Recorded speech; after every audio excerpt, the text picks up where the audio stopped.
Hello, everybody, and welcome to the Wannabes podcast. Before we get started, DPJ21, thank you so much for the follow here on Twitch. Brother You are Darren! Brother fantastic. Darren! Thank you, Brother Darren. Thank you, Darren. You're fantastic. Those All right, everybody. We are. My voice just cracked, so yeah, Luke, go ahead. Yeah, welcome everybody to the Wannabes podcast. I am, as of right now, your official host, Luke Walters, with my co-hosts, Anthony, the Dreaded Fiend Sturdivant, and Morgan Holsworth. Morgan is a little under the weather. She's going to save that voice as much as she can because chances are we got some fucking lists to get through. They're probably a little extensive. So for those of you that are here watching, as Morgan would say, don't forget the popcorn. Get yourself a snack. Get yourself a drink. We're probably going to be here for a little minute. But for all of you that are here now, thank you so much. And for those of you that last the whole time, we really appreciate it. So Morgan, outside of not having much of a voice, guys, how are we doing tonight? I'm ready for this. I've been waiting for this for weeks. Yeah, it's our favorite episode. Yeah, we do have a good time. So we have no news. We like to just get into the list. Like I said, this one usually does take a second. So no news today. But I do want to know, it's always a point of pride for us, who saw the most movies last year? I want to say that I've taken that cap every year. How many do we have? Anthony, since you think you don't have a shot, how many did you see? I have 29 movies this year. Okay. Morgan? 38. Damn! She beat me by one! Oh, we could have been tied if it was for that documentary. Yeah. Had I been able to keep the fucking Eddie Murphy documentary on the list, we would have tied. But we got on Morgan the first time we did about documentaries. The documentaries do not count, just straight movies. I'm coming in at 37. So, because that's how it goes, Morgan is going to lead off. We're going to go from 38 to number one. So, everybody, if you are not familiar, the lowest number is the worst number. Number one is the best film of the year. We're going to have differing opinions. For us, yeah. Like, this is not a... Exactly. I realized I did not move a lower third that Luke moved. You guys get to see it in real time. Hey, I know what that feels like. Cool, not just me. I do have a sneaking suspicion, though, that I think we all actually might have the same number one. Really? Will promise you we don't. I'm just gonna throw it out there. I don't know. I got a sneaking suspicion. If not, it's gonna be pretty fucking close. So I'm very curious to see. Right around the time we get to the top 10 is where it starts to get exciting for me. But yeah, let's get these fucking pieces of shit out of the way. Coming in at the worst of the year for me, which I rated it at 2.5. Oh, I lied. Your boy. Hang on. Go ahead. I'm gonna count again. But go ahead. Just go ahead. My dude. Nope, you do this every year. You do this every year. Just go, Morty. Just go. The worst movie of the year for me, coming at a 2.5, was none other than Screamboat. Very wise choice. Very wise choice. So Screamboat was because we have Steamboat Willie has officially gone to public domain. That is a horror film made off of that, and it just sucked. But you know what? It got a 0.5 higher than The Little Things. Okay, so before I go, I just want to say I did fuck up my count by one. Morgan and I did, in fact, tie. And that is only because I thought Screamboat Willie came out in 24. I totally forgot about that movie. That's how bad that fucking movie is. So that would be my 39th, but I'm going to stick with 38. So I'm going to go with my number 38. In the Lost Lands. This is a Mila Jovovich, Dave Bautista fantasy movie. It's terrible. I couldn't even tell you what it's about because I'm going to be honest, I didn't finish it. It sucks. The CGI is bad. The acting is bad. The dialogue is bad. All of it is bad. The fact that Bautista is in this kind of upsets me. Jovovich makes all the sense. But 38 in the Lost Lands, terrible. Look, I'm going to say this right now. The fact that you say you didn't finish it, I'm considering adding something because I don't count movies I didn't finish all the time. So I'll change it. I have 30 movies then. Yeah, I didn't finish Screamboat Willie either. I stopped with like 10 minutes left. I couldn't take it anymore. So that's fair. Yeah, that's my 38. Morgan, 37. The Monkey. Rated that one a 4.5. I fucking hated it. That was an awful. Oh shoot, who's the author? Osgood Perkins. No, no, no. The monkey Sure. is a oh god, what is that horror author's name? Oh, Stephen King? Stephen King, thank you. I'm like, literally, I could say it any other time. It was The Monkey is a Stephen King movie. Fucking Huh. sucked in my opinion. Yeah, coming off of Longlegs, which we all I think dug, that is the same director. It was interesting. That's on my list too, but that's not where it's at. Hmm. Yeah. Okay. I'll go in further when I get to it. Anything Deal. else? No. My number 37 is I Know What You Did Last Summer. That movie disappointed me greatly. It's not scary. It's pretty by the numbers. It tries to do the same thing that Halloween did, but like way, way, way worse. You're not wrong. Wouldn't recommend it. And the ending, just I don't think I'm the only one that's just very, very pissed by that ending. So we're just gonna pretend that one doesn't exist. It's 1 and 2, baby. Very nice. Morgan All right. 36. All right, 36 is rated at a 5. Really disappointed in this one when it was Star Trek Section 31. So this was a movie that came out it was like literally came out January of Oh. On Paramount? 2025.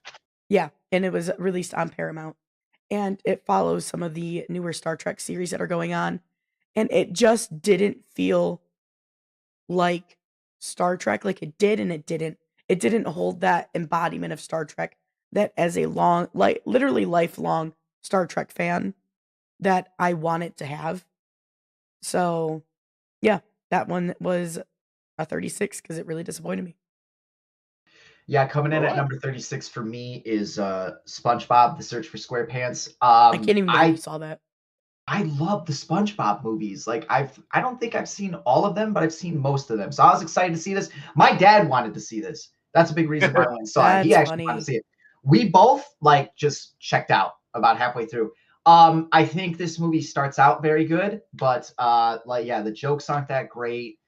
The writing isn't that great. The little skits that they try to do, I don't know. As far as like SpongeBob movies go, this one could very well be the worst. So 36 SpongeBob.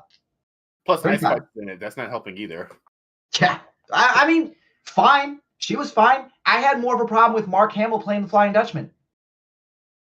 What? Yeah. Okay. 35.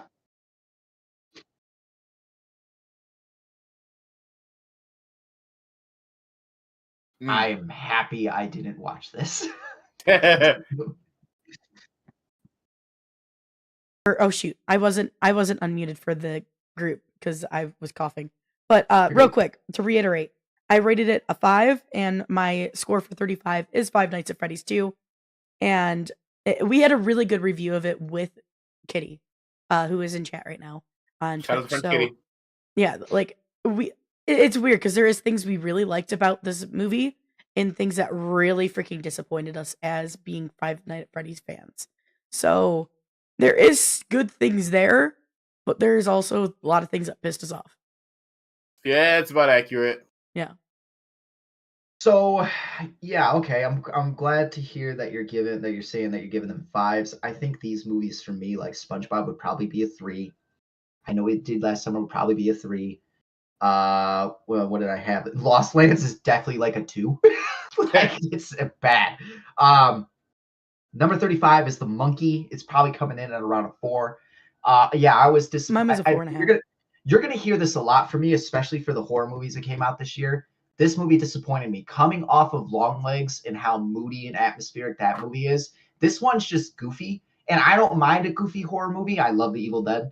I think there's definitely a very good balance that you can do with comedy and horror. This one is just completely like off the gourd, and I don't think it particularly makes a whole bunch of sense. I had known nothing about the Stephen King story, so maybe I should check that out. Maybe it's better. But at number 35 for me is The Monkey. Nice. All So right. you're 30, right, Dredden? Yeah, I have 30. Okay. Coming in at 34 for me is The Electric State. I rated that a 5.5, and I mean, it looked like a really cool concept. I know the artwork that it's all based off of is fantastic, but it didn't carry home like I wanted it to. Yeah. Yeah, coming in There you at go. number 34 for me is it's the way I'm going to describe this movie. You think it'd be the lowest movie on my list, but this is probably the most disappointing movie to me of the year. Coming in at number 34 is The Wolfman. I Ooh. love this character in this franchise and these movies. I love all of them, but this was a massive disappointment. Lee Winnell, director of The Invisible Man and a bunch co-writer of Saw and a bunch of other shit. Mm-hmm. Great filmmaker, hell of a writer. Completely missed the mark on this. I understand that they were trying to do something different, but come on, man. And the designs of the actual Wolfman, not great either. So number 34, my most disappointing movie of the year, The Wolfman. How do you fuck that up? Jesus Christ. That's what I'm saying. Like you had to try, and the effort is there, but none of it really lands. All right. Well, coming in at number 33 for me is The Woman in the Yard. Yeah. Oh, that movie. Yeah, I rated that a 6. It really pissed me off. There is just like predictability, and I feel like a lot of loose ends, and there's just we have a review of it, guys. If you want to know my opinion, go watch that because it's been so long now that I don't care to remember all of my thoughts. But yeah, it is 33 for me. And in case anybody was ever Luke, why I have these ratings is I actually log everything when I watch them, and I rate them immediately so I don't forget when we do our show. I'm admittedly going to be the last one on this train this year for these movies this year. I'm going to do that. I know you guys do it. I'm going to do it too. Yeah, I do it differently than Dreaded does. I literally rate it and rank it as soon as I see the movie. And I appreciate that you guys do that, and I need to do something like that too. So this year, my phone notes, man, my best friend. Yeah, I kind of do that. Some movies I know where they're gonna land. Some movies, but most of the time I like, all right, let me see everything and then decide like, did I like this better? Did I like that better? Rather than try to do it. Yeah, I do. I do that too right before the show. Did you have anything else to add, Morgan? No, go for it. What's your 33? Okay, I try to do the same thing, but like because in a movie like this, I forget that it comes out and then we watch it in 2025 because of where it is. Number 33 for me is Electric State. Everything that Morgan said, I totally agree with. This is like a wannabe plug. This is a wannabe like Spielberg movie that just it doesn't do what Spielberg does type of shit. You know what I mean? So it is a disappointing film. And I think this one would probably about a 5. I think I'm in the 5s now, maybe still the high 4s. But Electric State, number 33. Nice. So number 32 is actually an Eddie Murphy movie that we did not review on the show, and that is The Pickup. I rated it a 6. It's a good, funny time, but it's not anything more than like a one-time watch. So forgot all about that. Yeah. Okay. Oh, okay. Number 32 for me is The Woman in the Yard. Everything Morgan said. Good concept, bad execution. Yep. All right. Number 31. I rated it a 6, and that is Until Dawn. I think it was a decent showing of Until Dawn. However, I also feel like the execution could have been better. It could have been moodier, especially for the type of film that it is and the themes that we deal with that film. So not a bad film for me, but I saw a lot of other films that I like better than it this year. There you go. Number 31 for me is Lilo and Stitch. To me, we had a hell of a time debating to talk about this one on the show. To me, Lilo and Stitch is like it's, I don't want to say a cheap remake, but it's like an attempt to do the cartoon, but that cartoon is like peak, and this just doesn't come close. There's decisions that they make in there that I still will never ever agree with. But yeah, coming in number 31 is the Lilo and Stitch remake. All right. Get out of here. All right. Dreaded, do you want to kick off 30 since you're joining us? I'll do so. And let me just start this off by saying that we're all going to have this exact same worst movie of the year. Yeah, number 30 is fucking Screamboat. Yeah, this is a good case of just because you can make a movie doesn't mean you should. Right. Oh yeah. God, yes. Yeah, like, and also I'm just gonna say this now, that whole Disney horror movie shit that's going on like a crave, like, stop. Just stop, please. See, a Screamboat can suck my dick. I kill it with a sword. Yeah, and you do know that the fucking the Avengers Gathering of this franchise is supposed to happen this year, right? I don't want to talk about it, and I'm not watching it either. See, a 30th Screamboat. Fuck that movie. I hate that movie. And for the record, I'm gonna say this now. I don't remember what I ranked, gave ratings for these movies, so I'll probably start that up this year as well. None of us had nice things to say. Go ahead, Morgan. My number 30 is a John Krasinski and Emily Blunt movie called Fountain of Youth. It was cute. It was fun. I rated it 6, but for like treasure hunting movies, it was just okay. Like, I liked it. It was fun. It was cutesy, very family friendly, but I just wanted more. Okay. One we also did not review on the show. No, I feel the same about my number 32. Number 30 for me is Bring Her Back. And watching all the trailers and the promotional material for it, I thought this was going to be like a really badass horror movie.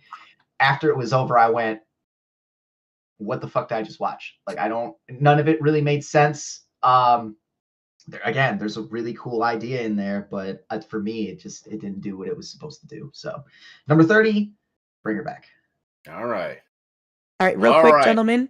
I just want to say thank you to OCD for the 3-month resubscription. You are fantastic. OCD, I love your name.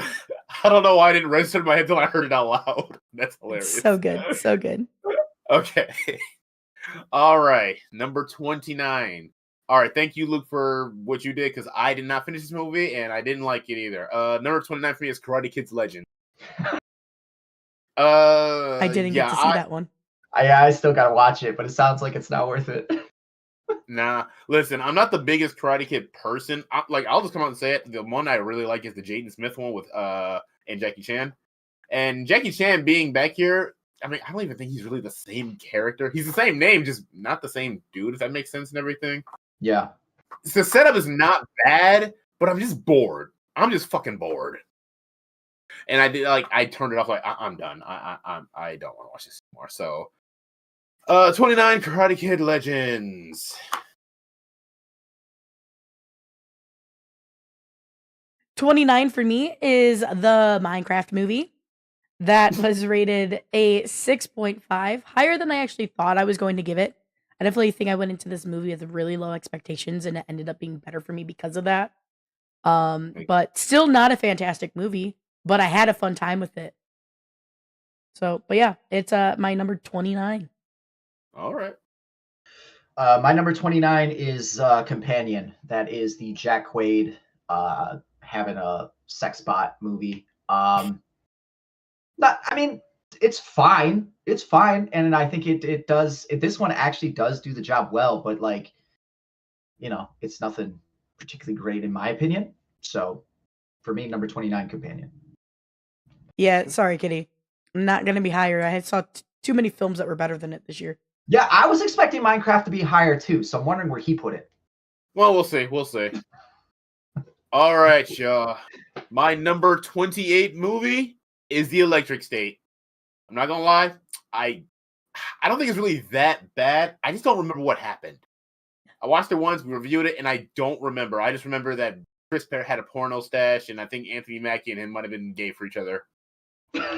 Also, Millie Bobby Brown's in it, and I don't think I like Millie Bobby Brown at all. So, yo, the Anthony Mackie robot is really the reason to watch the movie.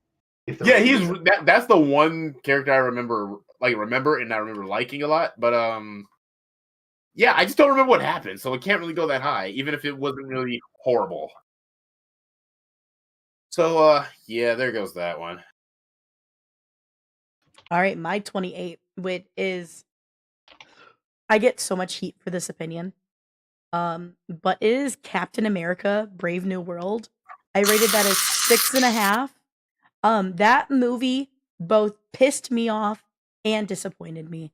There was good in it, but the continuity errors and the things that they already should have known about Hulk and other things really killed the movie for me. Because it's like, guys, we've been around long enough. We know this information, and you're telling me this guy or these people don't know this information, and we basically have to reteach them in the audience.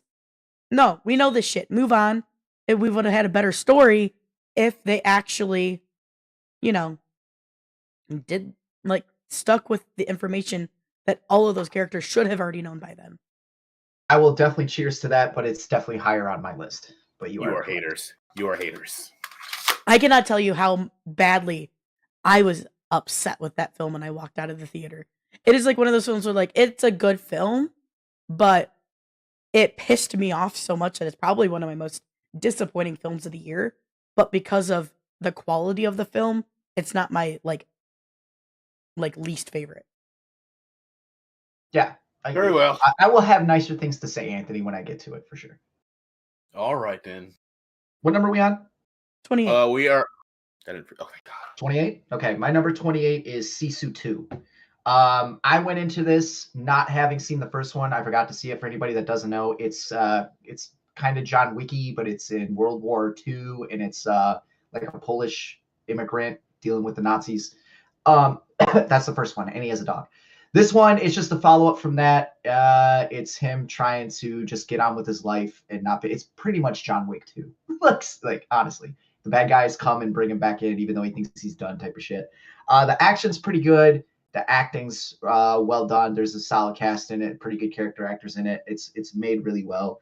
But on the grand scale of like action movies that I've seen, that we've seen, I don't think this is really breaking any new ground. And it's just, I mean, it's solid, does its thing. So yeah, coming in number 28 is Sisu 2. All right, y'all. Number 27. Not sorry, Morgan. Number 27 is Freakier Friday. Another case of I'm just bored. I don't like cringe humor. I mean, this would have gone a lot lower, but I actually did have some nice stuff to say about the movie. I like a couple of songs on the soundtrack. The cast does good. Has maybe a couple of moments that I thought were actually funny. And it has some heartfelt messages going on. But for the most part, I'm bored. And sorry, Luke, but Jamie Lee Curtis having a busty chest is not going to save this movie for me either. Fair. Totally fair. But they knew what they were doing with that marketing, though. They probably did. Well, absolutely. Yeah. Oh god. So yeah, that saw it, and I'm probably not gonna watch it again. Well, probably to your surprise, Dreaded, number 27 is Freakier Friday.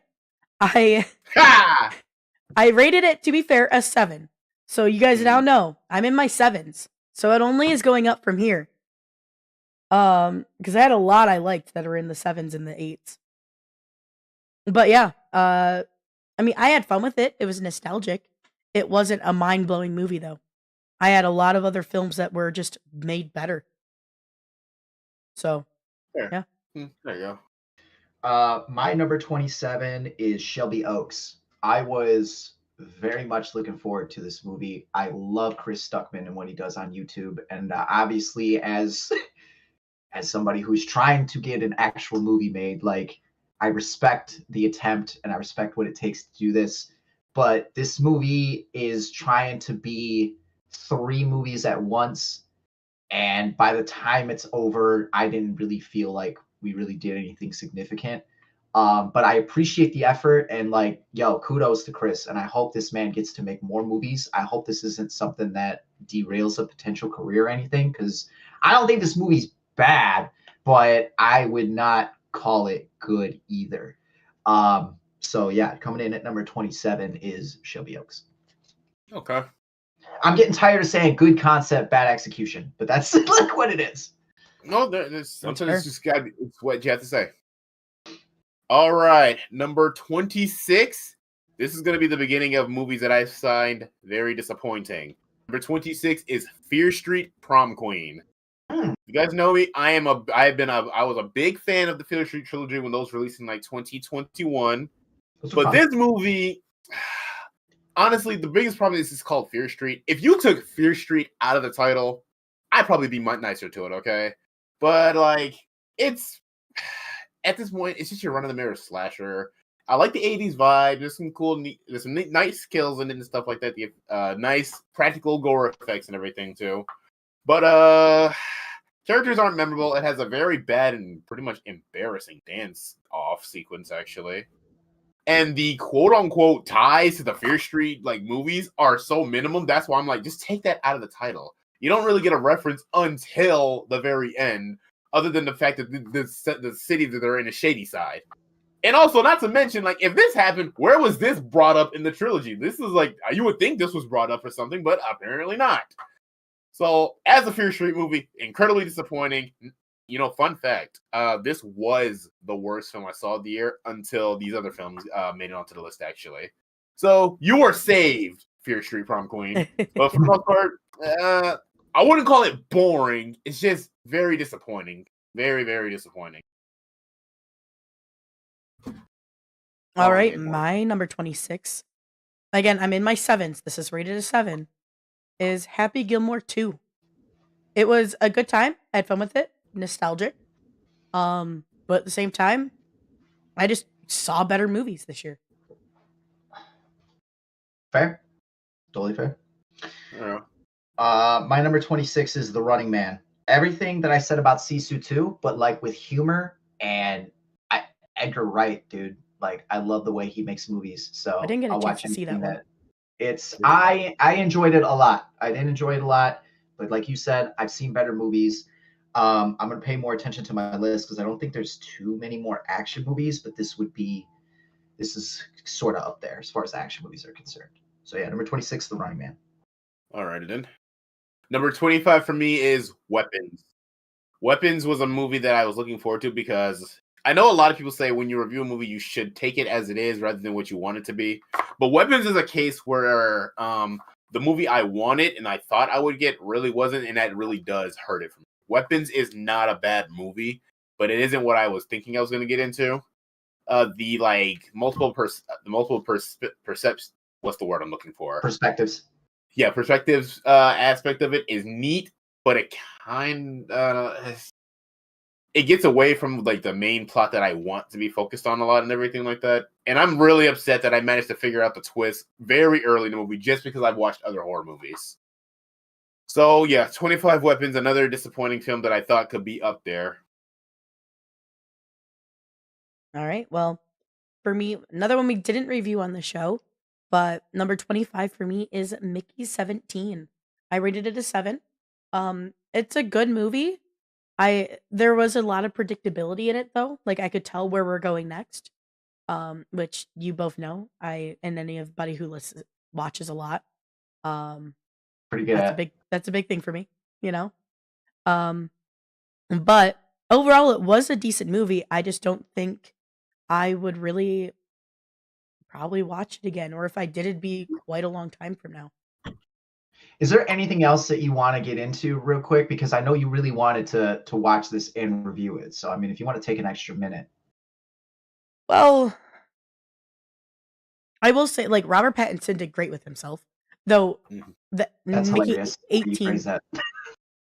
Mickey 18 though pisses me off. He's just like so Mickey 17 is a little bit more timid, a little more gentle, where Mickey 18 is just like kind of like balls to the wall, like the really like kind of hard ass version of him, which we do find out that like every version, because we have his one girl Nasha, who's his love interest. She's like every version has had a different aspect of his personality. So it's really really intriguing. But it was predictable. Mark Ruffalo did great for somebody who has been very outspoken about our current political climate and just setup. He does a really good job playing that really gross political asshole. There is a lot of weird in Mickey 17, but not in a bad way. Kind of like good weird. Because I feel like if we missed some of those, if it didn't have some of those dynamics, it would have been a movie with a little bit less personality. Overall, It was a fun movie. It's just one of those ones that I don't think has a lot of rewatchability. I'm glad that you got this time because I know you really were looking forward to that one. So that is a bummer. I was really really interested in that one. 25. Yep. My number 25 is The Naked Gun. This I movie didn't get to made see me that one laugh. either. It made me laugh way more than I thought it was going to. This is another one where I took a leap because my dad wanted to watch it. So we went and saw it, and like the puns are insane, and it does everything that it's supposed to do. This movie hit all the marks, but like it's still not like the greatest thing out there, but it does everything that it's supposed to do. It's perfectly good comedy. So Naked Gun, number 25. All right. Nice. All right, number 24 is 28 years later. I fucking hate the editing of this goddamn movie. I hate the editing so much. What were you on? What were you thinking? Jesus God. I'm not gonna lie, the editing is what really, really, really ruined the movie for me. Which one But was I'm it? just gonna be 28 years later. Okay. I'm surprised it's that low. Yeah! Yes, it is! Sorry, hang on, let me calm down real quick. Also, okay, editing aside, the fact that we've waited a long, long time for the 28 days, weeks, movies to continue and stuff like that, I think this is a movie that has a unique premise, but I don't know, you kind of want to know how the rest of the world is reacting to the fact that the rage virus is mostly gone except for this one island. And like the outside perspective, I kind of wanted. I think the concept of watching a civilization of people who have gone, who've regressed back while surviving in this this quote unquote new world for them is interesting. And you know, like the main kid Spike, his whole rite of passage is also interesting, but that ends a little too quick for me. And also the editing pisses me off for most of it, actually. And the movie turns into a trip to the doctor's office. Although the doctor, played by Ralph Fiennes, is actually my favorite character, and the concept of the Bone Temple is actually awesome. That appeals to my macabre loving side of me. And the concept of alphas and the infected is actually interesting, but just I don't know. I feel like the movie focused on so many, like the stuff that I did not give a shit about, and the stuff that I wanted more of is just like not there. So yeah, 28 years later is a very disappointing film for me. And whoever edited that movie, fired. You are fired. You better not be editing the Bone Temple. Real quick. Mm-hmm. Rafe Fiennes is how you say his name.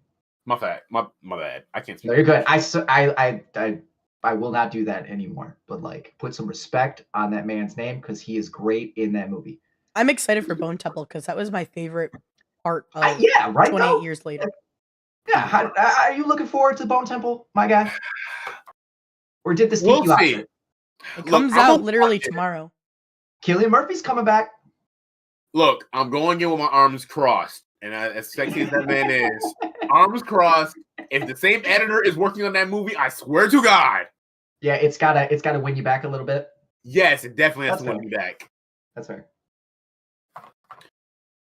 All right, go ahead, Morgan. All right, 24, correct? 24. Yes. All right, that is Ballerina. Damn it! I missed it. Oh, Go ahead. Luke. So I only saw Ballerina. I didn't see it. I completely missed it, but I want to. No, so I saw Ballerina. I watched it on the. Where was I going? Oh, where was I flying to? I watched it on the airplane. Oh,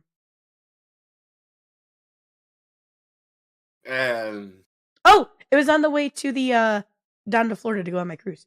So, yeah. Anyway, it was good. It was like you got the John Wick vibes, but at the same time, it didn't hold up to in my opinion, the level of John Wick. I do enjoy it, but you can tell sometimes I feel like our lead female character is trying to be a little too much like John Wick. And I understand she was trained in the same ways as he was. There's a lot of similarities, but I also she's younger than him, so I think it would have been a better dynamic to have like a little bit of a difference. It was still a very enjoyable movie though. I really did have a good time with it. It's just it didn't hold up to John Wick standards for me, and that could be either their fault or my fault. So, it's kind of where I'm at with it. But it is a 7. It is a 7. I'm waiting for it to get on a streaming service that isn't Star so I can watch it. Because why the fuck is Star still a thing? Okay, get out of here. My number 24 is Him. I think I enjoyed this movie probably more than anybody. I don't know why, but I just enjoyed the visuals. I enjoyed the acting. The subject matter was pretty cool. And I did like the ending. So number 24 for me is Him. Okay. But like, it's not scary, and I wouldn't really call it a horror film. It's an experimental film for sure. I was like, how do you make a movie about football horror? And they fucking tried their best. Okay. All right. Number 23. Oh my god. Why? I knew something was off with this movie when it was announced, when it was being marketed, and I'm still always gonna crash out. All right, number 23 for me is Jurassic World Rebirth. I've always said that a Jurassic movie has to do something really wrong for me not to like it. Okay, real This quick was though, it. my 23 is also Jurassic World Rebirth. So Let's just do this together. yeah, like I rated it a 7. I did have parts of it I did enjoy. There's a lot of like theory and theoretical stuff that we get, and I know you didn't like his character as much as I did, but the actual like um scientist, like our actual paleontologist guy, Mhm. loved him, and if we didn't have him, the rating of this film would be so much lower for me.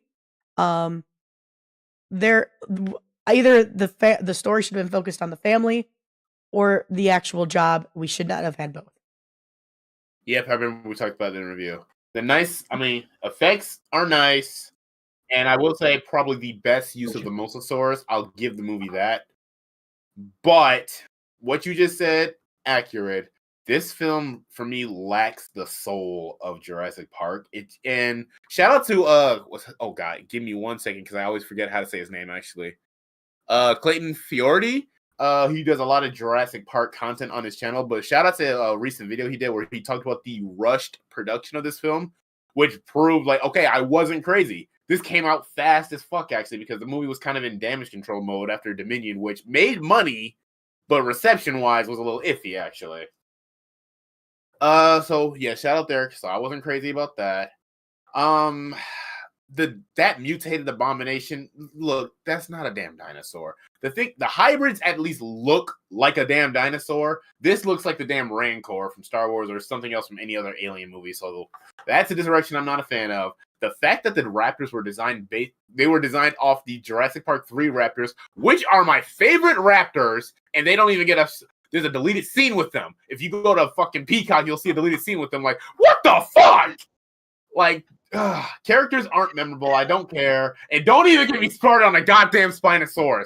And Luke, I know you're waiting for that. Okay, I'll say it one last time. Scientific accurate Spinosaurus, cool. Good for you guys. But I miss my goddamn boy. I miss my homie. I miss the one from JP3. And the last time we got anything like that was in Jurassic World Camp Cretaceous. That is the last time I'm going to get a good Spinosaurus in these movies, probably. Okay? And also, the sound design was ass. What happened to the old sound design? That was one of the coolest goddamn dinosaurs I ever heard. My man literally goes, look how they massacred my boy. Exactly! Look what they did to my boy! Oh my god. Okay. Well, my 23 is not Jurassic World. It's The Conjuring.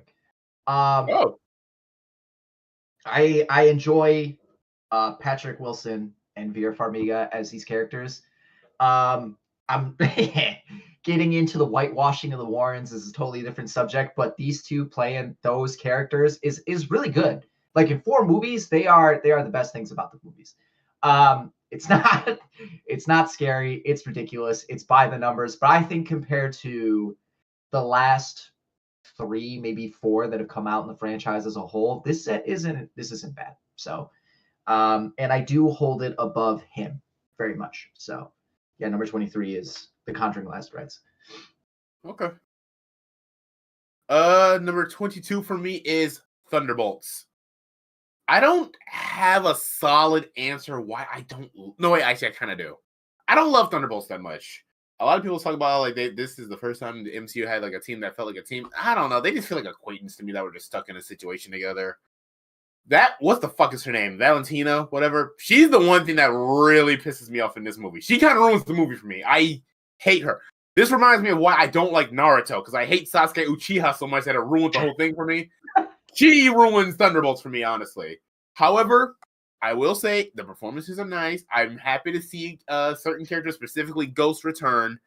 I like Bob Sentry Void, and this is an MCU movie that actually can make me cry. It actually can. because there's a scene that hits a little home for me. That is like the most emotional scene I've seen in an MCU movie for a very, very long time. That really made me well up. And also, it has a couple of moments that are actually pretty solid funny. But for the most part, Thunderbolts is just whatever, I guess, for me. There you go. All right. We're 22? Yes. 22 for me is Tron Ares. So overall, it was a pretty decent film, but it does like make you feel like legacy never happened. You're like, where the fuck was like what happened with that? So like as a standalone film, fine, but looking at like the franchise as a whole, you're like, but what about legacy? So kind of just how I feel about it. Yeah, Tron's interesting. I've had this discussion a few times because, like, on paper, it sounds like something that should hit, right? Like, it's a fucking great concept, and the visuals have always, I believe, always looked pretty sick. It's had 2 banging soundtracks with Daft Punk and Legacy and 9 Inch Nails on this one. 9 Inch Nails comes up on my Spotify with this album a lot, so I know the album's good. Yeah, that I haven't seen it, but I kind of figured that was going to be the thing. It's like, man, you got a hell of an idea, but you can't land the plane. And that's unfortunate because they should. I mean, how do you fuck that up? You cast Jared Leto, I guess. I don't know. There you go. Go ahead. I just want to say though, I didn't hate Jared Leto and his character. It was actually really intriguing. So I don't know. Yeah. Okay. Number 22 for me is Fantastic Four. This movie is acted really well. Galactus is sweet, but I mean, it's kind of boring. And I have this issue with every Fantastic Four movie, and it's that they've never done a very good job of splitting them all up and showcasing everybody in the Fantastic Four. It usually ends up being the Johnny Storm, Ben Grimm show. This one was the Mr. Fantastic Johnny Storm show, in my opinion, which is fine. I mean, Ben Grimm to me doesn't do a whole lot, and Invisible Woman has like that really nice scene where she's holding the baby, and I dig that. But this one, as far as like the action stuff, came up kind of light for me, and I compared to Thunderbolts, which is higher on my list, like that's going to be my main critique, is that Thunderbolts has a little bit more going on. But number 22 is Fantastic Four. All right. And the post-credit scene that really doesn't go anywhere. I'm so glad we didn't do news today because, again, I'd just be repeating myself. Yeah. Okay. Number 21, hot take. Don't care if this is low. Number 21 for me is Superman. I think Superman is just fine. I think it's good. Okay. I've been very vocal about the fact that Man of Steel is the movie that made me put some respect on Superman. So I'm not putting it low because I'm a Snyder fanboy. I'm putting it low because I don't know if I love James Gunn that much, actually, other than Guardians of the Galaxy. David Cornsweet as Superman, he's our dorky Boy Scout. That's fair. I was watching the Cosmonaut Variety Show literally yesterday because he finally reviewed all the Supermans. He said something that I'm like, I knew. Okay, someone actually said it out loud. I was kind of scared to do it, actually. Is that Superman being super doesn't feel very strong in this movie. He always feels like he needs help from everyone else to, get by with everything. And, you can always work together and stuff like that. But, I'm just not sensing you are him in that kind of way, right? But he's still a good dude. Nicholas Hoult as Lex Luthor is my favorite character, and I also hate him at the exact same time. I don't have anything mean to say about the movie. I just think it's good. I'm not going to suck his dick, but I'm not going to go in all the ways that the internet had when this movie came out versus Man of Steel and stuff like that. Also, I don't like Crypto. I really don't like Crypto. That's the one thing I'm going to be mean about, actually. But, yeah, it's fine. I don't hate it.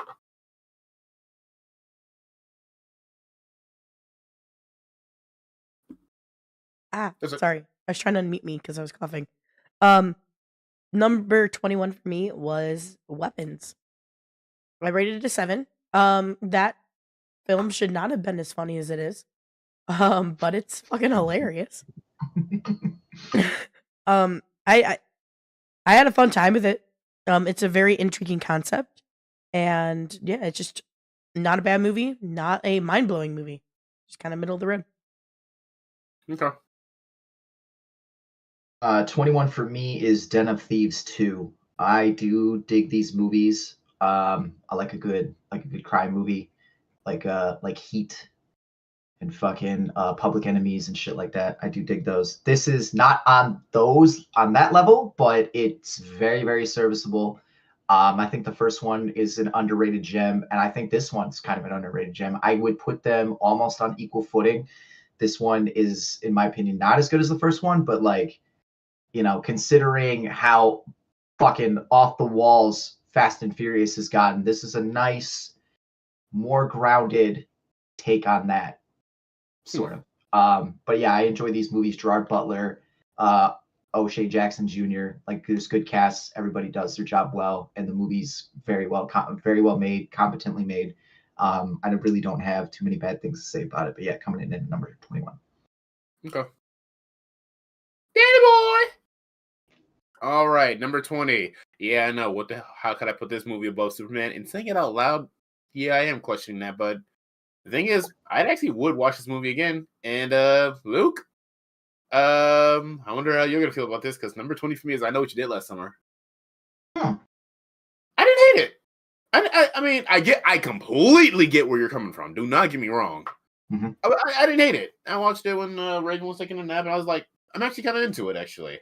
The ending twist, yeah, I can see why people would be mad, but the actual ending was very weird for me, with just the scene on the beach. That was just odd. But for the most part, yeah, I really didn't hate the movie. It's not scary, but I don't know. Maybe just my lizard-loving slasher horror brain, which is okay with it, actually.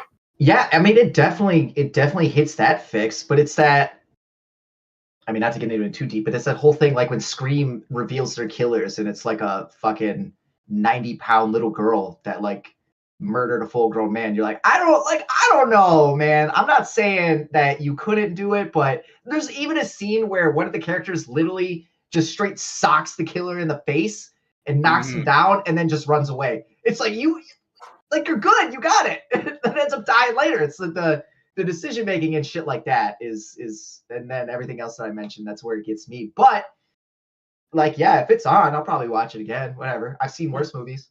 True. Also, I will at least say this now too, because I have never been like the biggest I Know What You Did Last Summer fan, so I guess I don't really have that much expectation for it. So whatever they give me, whatever. Excuse me. And that's not a bad way to look at it, because honestly, none of them have really been good. It's just one of those things where, like, when the first one came out off the heels of Scream, and it's a total ripoff, and it's like the most 90s thing you could see. It's like, well, what do you do to give that the new Scream Halloween treatment? And they tried, but I mean, some of that writing is just bad. Yeah, it's stupid. And also, let's be real. The best I Know What You Did Last Summer movie is Scary Movie. Yeah. There you go. Yep. So there you go. Number 20. All right. Number 20 for me is Final Destination Bloodlines. This was a 7.5 for me. It was decent. It's not the best Final Destinations movie I think I've ever watched. But I liked what they did. It's kind of like, for me right now, we're like in the beginning of the middle ground films for me. My number 20 is one that I really wanted to review, and I really wanted to do it with Anthony, but I don't even know if he watched it. It's Havoc on Netflix. I did not watch that. This movie is directed by our boy that did The Raid. It's got Tom Hardy in it, Forrest Whitaker. Actually, a decent, surprising amount of names in here. It's got some folks from the Raid movies in it as well. It's not good. It's not good, but the fact that it's got that just balls to the wall energy, and the fight scenes, and the fact that Tom Hardy does actually train as a fighter, and I'm pretty sure you can tell that it's him doing the fighting. Like, I dig that, and I give an action movie a lot of points when the action is actually in the camera, and in front of the camera, and I can see what's going on. There's not a fucking gazillion cuts. This is that movie, but the plot is absolutely insane, fucking bonkers. And some of the dialogue and the fucking some of the dialogue that is delivered, the way it's written, it's pretty goofy. But I still give it kudos for the action sequences because they're pretty solid. So coming in number 20 is Havoc. Okay. All right, number 19. Okay, this pisses me off. I was ready to hate this movie. I was ready to shit on this movie. And god damn it, number 19 is Five Nights at Freddy's 2. Like, the movie's bad, but it did so much homework with the franchise and it threw so many references and nods in that I just was like, I'm having a good time with it because I like, hey, there's that. Now, don't get me wrong. Everything Morgan said is true. Like, there is still shit in this movie that makes me very irritated, particularly one character. And there are some We should interesting never have shakeups focused to on that, the sister. lore, so like whatever. But again, like the amount of references in lore that this movie knows about was just like it made it more bearable to watch. And it pisses me off that I kind of liked it. It really makes me mad. I was ready to crash out about this movie, but here I am crashing out because I actually kind of fucked with it. It still irks me too. Yes, Kitty gets it. So for what it's worth, like again, it's not good. It's not great, but I don't hate it at all. And shit, on a good day, I actually just might watch it. Hell, The but not biggest the thing first one. is we should not have focused at all on the sister. Nope, not at all. That's the one thing we all agree on. Well, Yeah. So, all right. go ahead. Number 19 for me was the Netflix film Long Distance. I rated it a 7.5. I actually really enjoyed the film. It was just a very good time. I know that Luke was like happily surprised by it. So yeah, it was a good one. Forgot about that one too. Sorry. Coming in He number does 19 this for every me, year, guys. there's so like clearly since at one point we thought that you were only gonna beat me by one movie, and then it turns out that we tied. Like, we watch a lot of fucking movies, so there's always a couple to get on the radar, which is why I'm gonna start taking your guys' method and writing these fuckers down.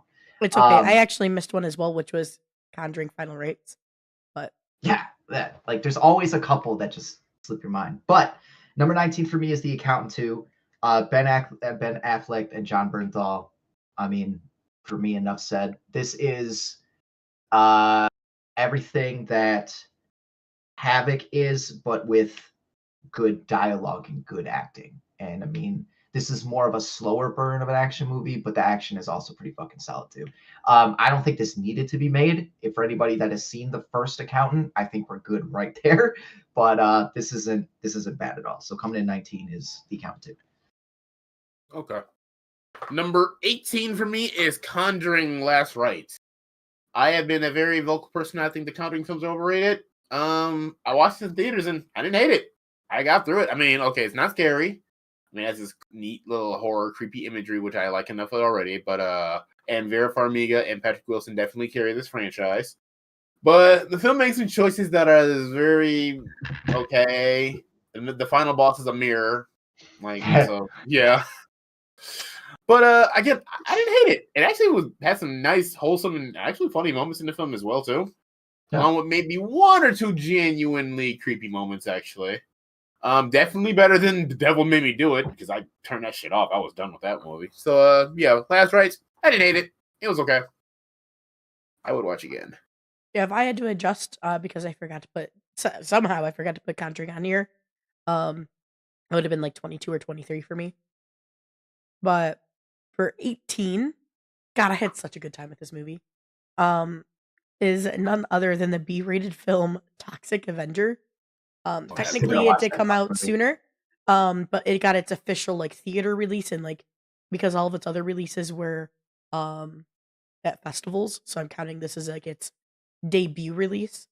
Shout out to Bloody Disgusting, the website, for I believe getting the distribution rights for it to even come out in theaters. So it's awesome. Yeah, I don't know how the movie didn't get it in the first place, but yeah. Continue.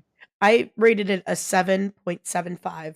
I honestly was laughing my ass off in the theater. I saw it with my dad, and y'all know my dad's a hoot. So like we were having a good time, and it was just I don't know what else to say other than like it was fun. It was really freaking fun. Especially it's one of those B-rated films where you have so much fun with it that you aren't even questioning all of like the lower budget effects or your brain doesn't care that it's obviously B-rated. because Mhm. you're having that much fun with it. It's got an A-list cast though. Like Oh, it's got a fucking 100%. sweet cast. Peter Dinklage, fucking Elijah Wood, Kevin Bacon. Who else is in that movie? There's a lot of people in that movie. It was a good time. I'm glad you enjoyed it. I need to check it out. You really do. My number 18. This is my first controversy of the list. So far, I've pretty much agreed with everything that you guys have had to say, but this is where you guys are probably gonna hate me. My All number right. 18 is Jurassic World Rebirth. For everything that Morgan just said about Toxic Avenger is how I feel about this movie. I don't disagree with anything that you guys said, but I had a great time with this movie. I knew exactly what it was. It did what I wanted it to do. I got scientifically accurate Spinosauruses. Like, I will never let go of the fact that that is the first time on the show we have argued because it was actually accurate and somebody didn't like it. I love it. I never asked for accurate. I'm Okay. just saying, I love it so much. This one, I had a great time with it. I think it's the D-Rex, right? Yeah, the D-Rex. I think the D-Rex is absolutely insane and stupid looking, but given the fact that it's Gareth Edwards. Edwards that directed the movie, who did 2014 Godzilla, in my head canon, this is just a prequel to Godzilla. I just looked at a fucking a prototype Muto. That's what I saw. So once the fucking Muto shows up, I was here for it. Does he look ridiculous? 100%. But does he fuck shit up and I get some kaiju action? Yes, I'm here for it. So, number 18. Is it a good movie? No. But is it fun? Hell yeah, it is. Jurassic World Rebirth, number 18. Yeah, we are on different worlds for that one, definitely. But, I'm happy you enjoyed it. It was a blast. What did they do to my boy? Look how they massacred my boy. Love it. Look how they massacred my boy. Okay.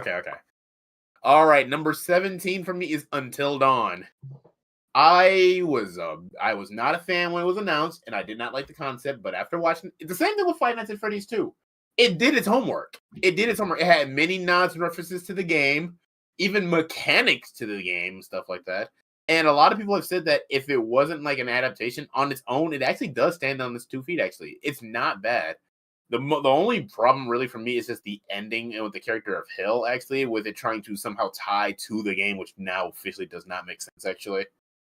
But again, me and Morgan, when we reviewed it, I went super deep into something that I maybe I'm the only one who thought about it, but the concept of a time loop in the movie kind of like nods maybe back to the fact that every time you play the game over and over again, you discover new stuff and you can get a different outcome where you can save everyone, you can kill everyone, everything like that. And it's like, hey, if the movie is doing that with its time loop concept, then bigger kudos than I could have ever imagined giving you, actually. But maybe I'm looking super deep into it.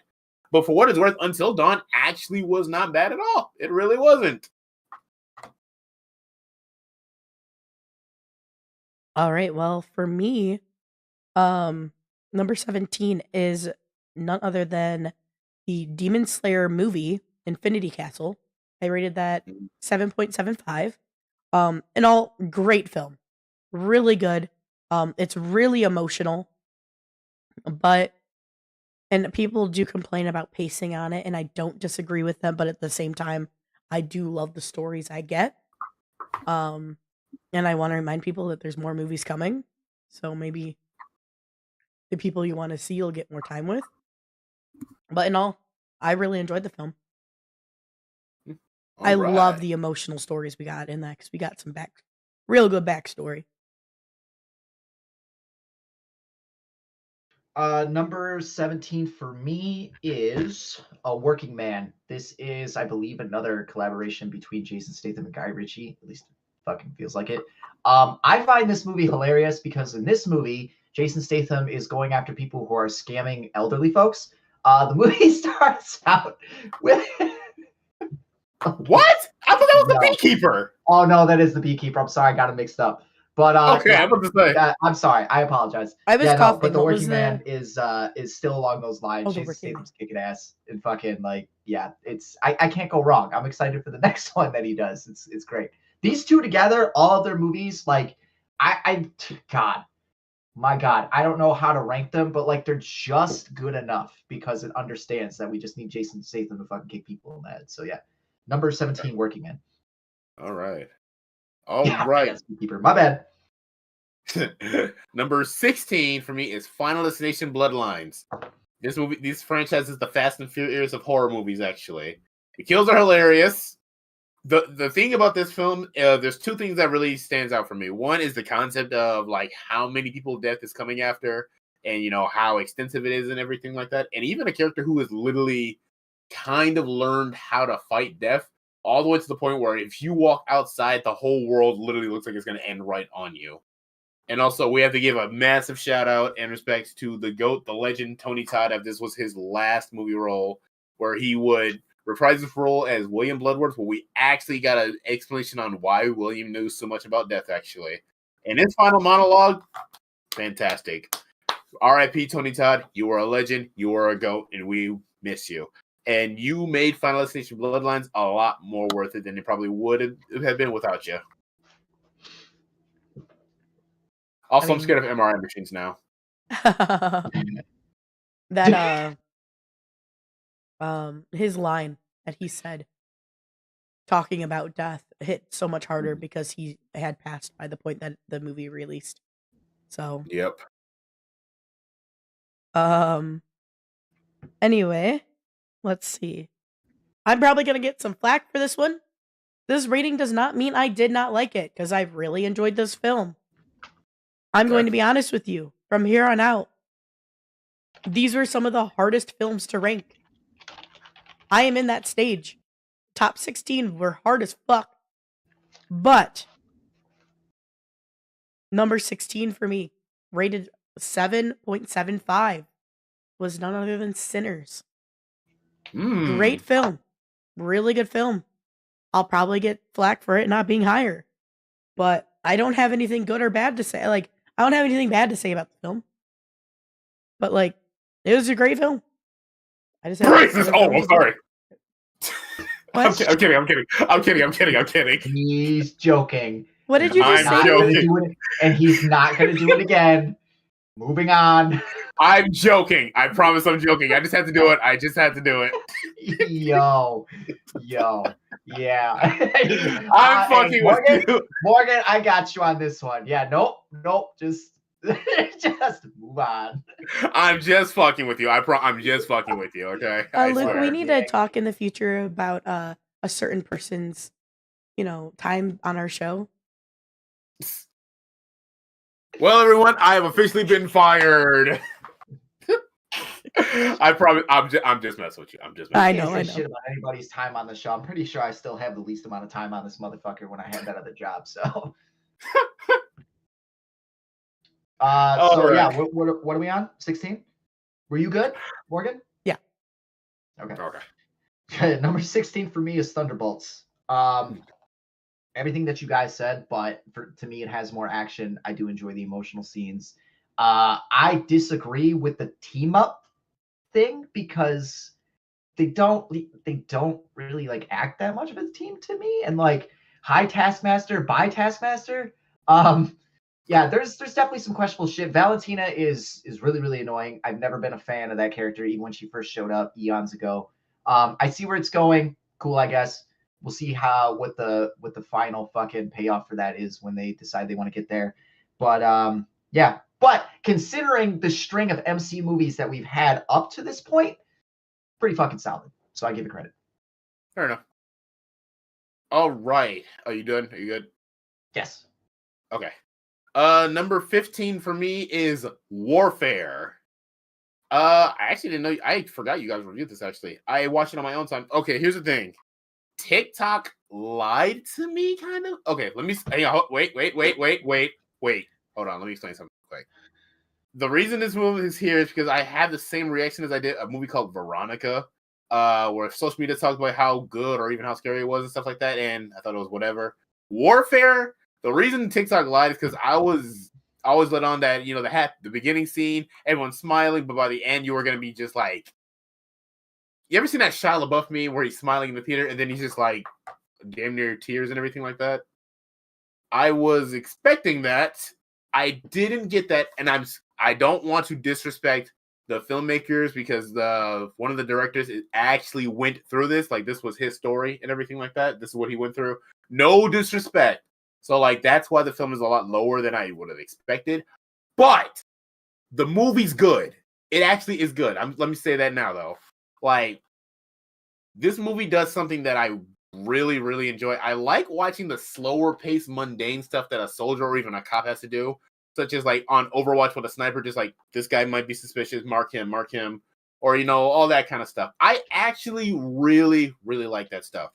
When things do kick off, it's still intense. It still gets interesting and stuff like that. Everyone does a great job with their performance. Very realistic. I love the fact that there's no OST except for the beginning with that damn Eric Pride song, actually. So, like, Warfare is good. It's just not what I was hoping for, but it still is good. So I'm not going to give it that much flack for that matter. I'm just pissed because that is another one that fucking slipped my mind. Otherwise, that's definitely cracking my top 5. But wow, that's my mistake. So technically, Morgan, I fucking smashed you this year in movies. Go ahead. Cool, damn. At least I don't have weed memory. No, facts. Facts. Not even insulted. That is 100% true. So fucking many. All right, go ahead. I'm sorry. Wherever you put it, I'm just going to go with it. All right, number 15 for me. We're on 15, right? Yes. Yes. Okay. That is Predator Killer of Killers. Okay. It's a decent film.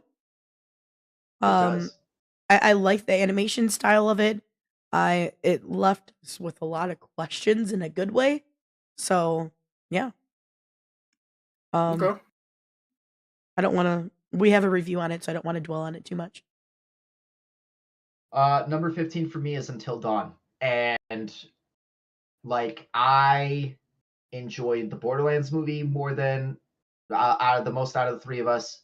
If I watched the Five Nights at Freddy's movies, maybe I would also enjoy those more than the most out of the 3 of us. And I definitely enjoyed Until Dawn the most out of the 3 of us. I liked what it did. I mean, cool concept. It was kind of goofy. It's got some humor. Just acted fine. I enjoy the characters enough. Haven't played the game, so I don't really have a frame of reference. But what I needed it to do, it did. So, Until Dawn, number 15. Okay. Nice. All right. Number 14 for me is How to Train Your Dragon, the live-action remake. Yeah, it works. Fine. I like the movie. I thought it was good. Pretty much the exact same as the animated. I don't think there was too many changes made, actually. Yeah, and I'm pretty sure there weren't. Wait. Not necessarily changes, but they cut out scenes that I think. Oh, okay, there we go. I would have liked there to have been in there. Oh, okay, I got you. But for the most part, about the same. I like it a lot. I like the casting, I like the performances. The effects are good. I mean, Morgan showed me How to Train Your Dragon for the first time right before I saw this, actually, along with the second one. I still got to watch the third one. And I was like, yeah, I feel about the same as I saw the animated. I think it's really good. I mean, I'm not in love with it. It's not going to be like the top thing I've seen or one of my top DreamWorks animation franchises. It's good, and this is good too. I also will say this might be a hot take. I think I like Mason Thames more than Jay Baruchel as Hiccup. Only in the first one. I think Jay Baruchel's voice acting in the very first How to Train Your Dragon was a little. You need to work with this. You need to work on it. I think he does way better in 2 and 3 for sure. Yes, he definitely does. Yeah. Excuse me. Number 14 for me was Lilo and Stitch. I rated it an 8, and I know certain people will fight me on it. Damn, that high? Yeah, fuck off, both of you. Okay. I know that there was a lot of nostalgia in it for me.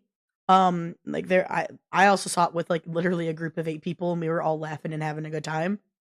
So maybe that plays into the rating.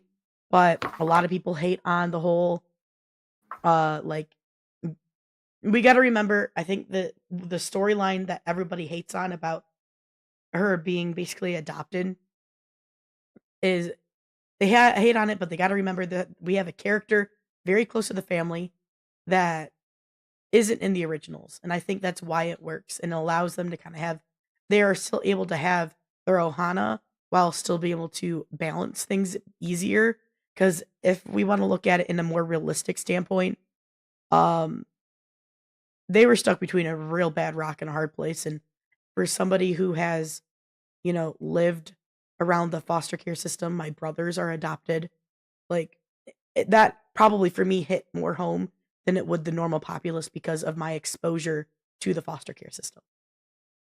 Okay. And I'll leave it there. Luke. I'm not saying anything. I will not say anything. My number 14 is Captain America: Brave New World. Bold New World? Brave New World. Brave New World. This is the best Hulk movie to not have the Hulk in it. And that is what pisses me off the most, is this is very much an Incredible Hulk movie, and there's no Incredible Hulk.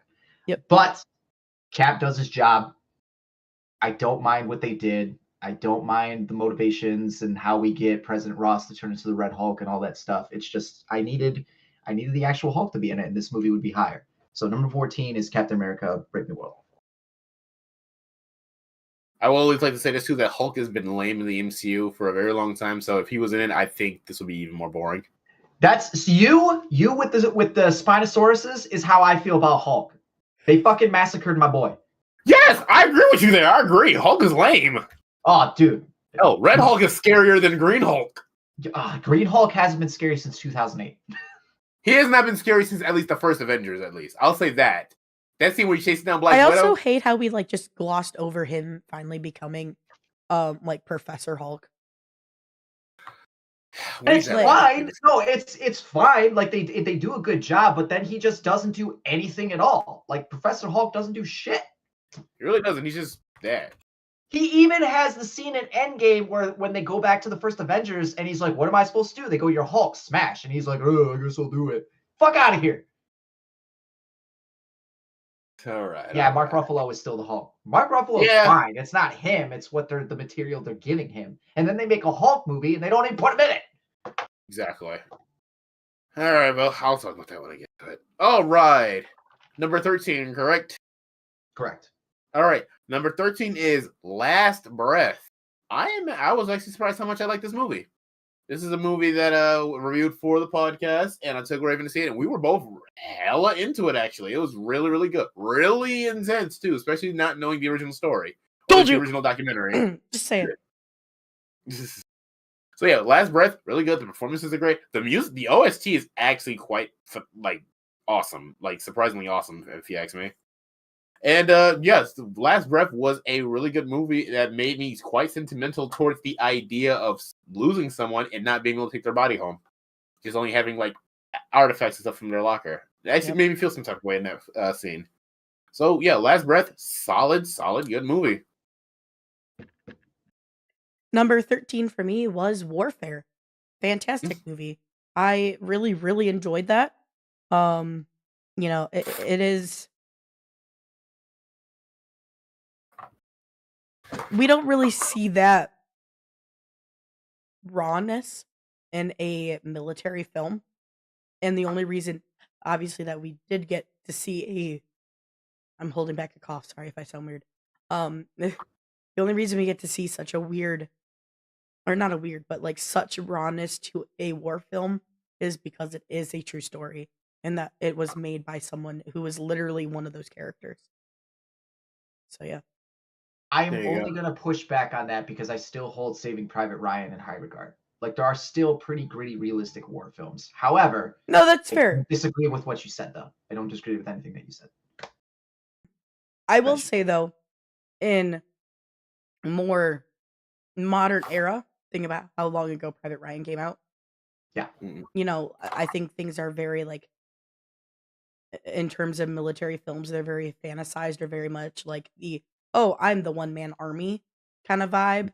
So, like, it's just like one of the, in modern day war films, it is probably one of the more raw war films that we have seen in a very long time. Yeah, and they built that fucking town on a set too, and it's like, yeah, they did.